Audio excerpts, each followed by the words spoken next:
Salam olsun size Mustafa Bey ve MGTV izleyicilerine. Salam olsun az ve büyük Türk milletime. Son siyasi gelişmeler ve durumlar hiç de ürək açan değil. Bakın 2008-ci ildə Putin Rusiyası Gürcüstanı işğal etti. Gürcü xalqını bombardıman etti, qətl ettiler. Ve üstündən biraz keçəndən sonra Gürcü xalqının xalq artistini ve geçmiş SSR xalq artisti hamımızın sevdiğimiz Vaktan Kabizini Putin Kreml'e çağırdı ki medalya versin.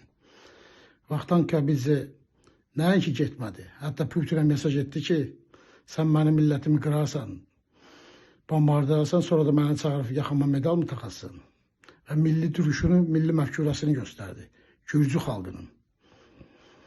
Ama bakın bizim təyyarə vuruldu, o boyda vatandaşlarımız qətl edildi. Rusya devleti üzü istemedi.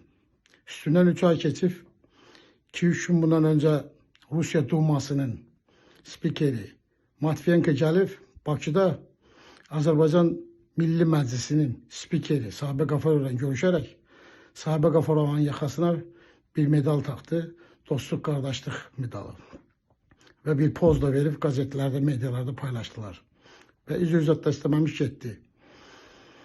Bakın, milli məfkura, milli kin, milli düşünce baxmır vəzifəyə, pula, vara, kimliyinə rastı olmayaq.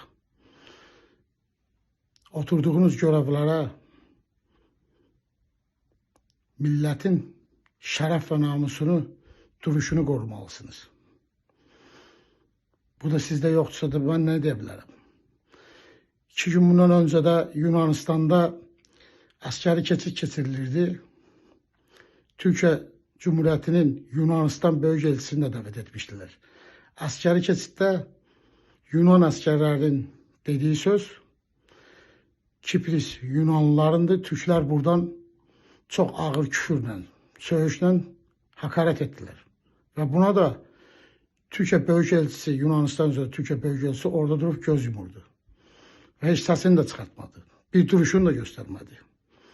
Efendiler, eğer devlet görevlilərində və yaxud da hər bir kəsdə milli duruş, milli məfkurə, milli kin, milli şuur yoxdursa, yazıqlar olsun.